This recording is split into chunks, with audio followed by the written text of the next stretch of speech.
మన ప్రభువును రక్షకుడైన యేసుక్రీస్తు సర్వశక్తిగల నామంలో లైఫ్ చర్చ్ వైజాగ్ నుండి మీకు శుభములు.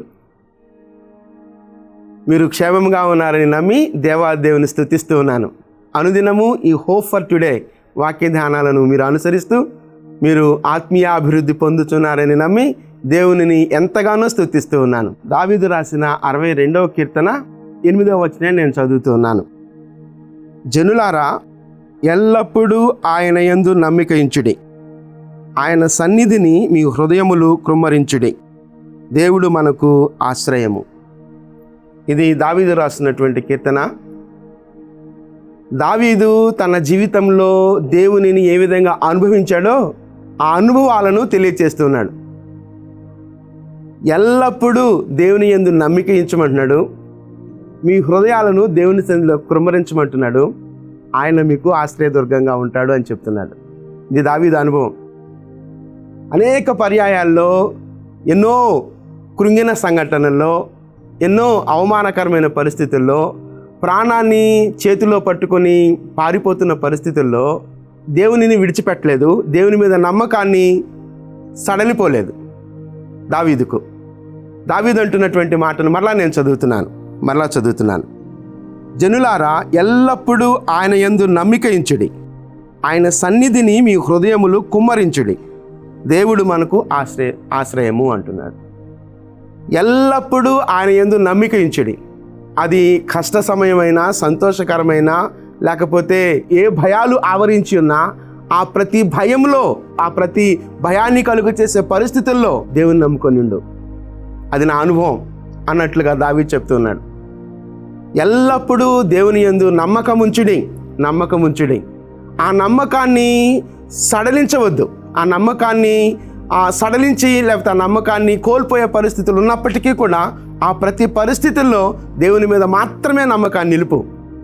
అంత మాత్రమే కాదు, నీ హృదయం నిండా ఏ వేదన ఉన్నా, ఏ బిట్టర్ ఎక్స్పీరియన్స్, ఏ బాధ వేదన ఉన్నప్పటికీ ఆ ప్రతి బాధను, ఆ ప్రతి వేదనను దేవుని సన్నిధిలో కృమ్మరించమంటున్నాడు. పోర్ అవుట్ అంటున్నాడు, దేవుని సన్నిధిలో కృమ్మరించమంటున్నాడు. చాలా సందర్భాల్లో దేవుని నమ్ముతూనే మన హృదయాల్లో ఉన్నటువంటి వేదనను దేవుని సన్నిధిలో కృమ్మరించలేనటువంటి పరిస్థితి మన జీవితాల్లో ఉంటుంది. ఇదిగో దావీదు అంటున్నాడు, నీ హృదయంలో ఏ వేదన ఉందో, నీ హృదయంలో ఎలాంటి ఆయాసకరమైన పరిస్థితి ఉందో, నీ హృదయంలో ఎలాంటి విఫలత చెందిన దానిని బట్టి లేకపోతే కృంగుబాటు గురైనటువంటి స్థితి ఉందో, ఆ ప్రతి పరిస్థితిని దేవుని సన్నిధిలో కృమ్మరించమంటున్నాడు. మనకు తెలుసు, అన్నా దేవుని సన్నిధిలో తన హృదయాన్ని కృమ్మరించి ప్రార్థన చేసినట్లుగా మనం చూస్తాం. అలాంటి ఎక్స్పీరియన్స్ కావాలి మనకు. పరిస్థితి ఏదైనప్పటికీ అన్న చాలా అవమానకరమైన పరిస్థితులు గుండా వెళ్తూ ఉంది. అలాంటి పరిస్థితుల్లో షిలోహు మందిరంలోనికి వెళ్ళి తన హృదయాన్ని దేవుని సన్నిధిలో అప్పగించుకుంది, కృమ్మరిస్తూ ఉంది. అలాంటి స్థితి కావాలి. ఇదిగో దావీదు కూడా అదే అంటున్నాడు, నీ హృదయాన్ని దేవుని సన్నిధిలో కృమ్మరించు అంటున్నాడు. నేను మరలా వచనాన్ని చదువుతాను ఒకసారి. ఆయన సన్నిధిని మీ హృదయములు కుమ్మరించుడి, దేవుడు మనకు ఆశ్రయము. ఆయన సన్నిధిని మీ హృదయములు కుమ్మరించుడు అంటున్నాడు, పోర్ అవుట్ అంటున్నాడు, దేవుడు మనకు ఆశ్రయము అంటున్నాడు. ఎల్లప్పుడూ నమ్మిక ఉంచమంటున్నాడు, హృదయాలను కృమ్మరించమంటున్నాడు, దేవుడు మనకు ఆశ్రయము అంటున్నాడు. కాబట్టి పరిస్థితులకు అతీతంగా దేవుని మీద ఆధారపడడం, దేవుని నమ్మటం నేర్చుకుందాం. అది దావీదు అనుభవం. పరిస్థితులు ఎలాంటి అవమానకరమైన పరిస్థితులైనా, ఎలాంటి ఆయాసకరమైన పరిస్థితులున్నా, నీ హృదయం నిండా ఎలాంటి చేదు అనుభవాలు ఉన్నప్పటికీ ఆ చేదంతటినీ దేవుని సన్నిధిలో కృమ్మరించమంటున్నాడు. దేవుడు మనకు ఆశ్రయంగా ఉన్నాడు అనేటువంటి ఊరటను దేవుని సన్నిధిలో తెలియచేస్తున్నాడు దావీదు. కనుక మన జీవితాల్లో ఎలాంటి పరిస్థితులు ఉన్నప్పటికీ దేవుని మీద ప్రతి పరిస్థితుల్లో ఎల్లప్పుడూ ఆయన నమ్ముకుందాం. ఏ బిట్టర్ ఎక్స్పీరియన్స్, ఏ చేదు మన హృదయాల్లో ఉన్నప్పటికీ, అది ఎలాంటి చేదు అనుభవమైనా కావచ్చు, కుటుంబ పరిస్థితులు కావచ్చు, ఉద్యోగ పరిస్థితుల్లో ఎదురవుతున్న పరిస్థితులు కావచ్చు, విశ్వాసంలో ముందుకు కొనసాగలేక మనను భారభరితమైనటువంటి పరిస్థితుల్లో నెట్టివేసిన పరిస్థితులు ఉండొచ్చు. ఈ పరిస్థితి ఏదైనా ఎల్లప్పుడూ ఆయనను నమ్ముకొనిడి అని చెప్తున్నాడు.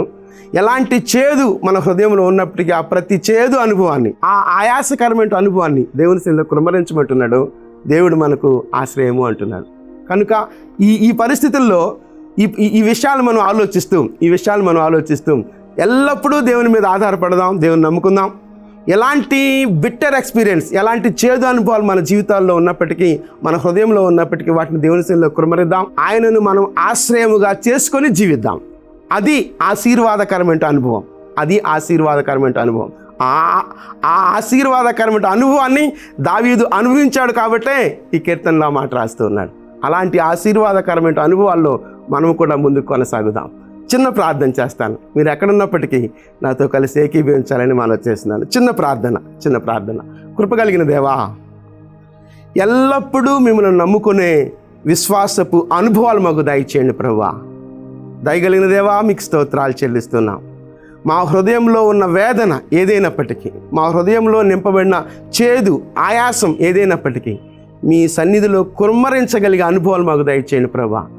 అలా చేసి మిమ్ములను ఆశ్రయముగా చేసుకొని ఆశీర్వదించబడగలిగే అనుభవాలు మాకు నేర్పించమని ప్రాధేయపడుతూ, ఇగో దావీదు నేర్పిస్తున్నటువంటి ఈ ఆలోచన మేము స్వీకరించి ఆశీర్వాదకరమైనటువంటి జీవిత అనుభవాలు నిత్యము మేము పొందుకొనగలిగినట్లుగా కృప చూపించమని మీ కృపా హస్తాల్లోనికి మమ్మలను మేముగా సమర్పించుకుంటూ యేసుక్రీస్తు అతి శ్రేష్టమైన నామంలో ప్రార్థించి వేడుకొనుచున్నాం తండ్రి. ఆమేన్, ఆమేన్. ప్రభు కృప నిత్యము మనకు తోడై ఉండును గాక. ఆమేన్.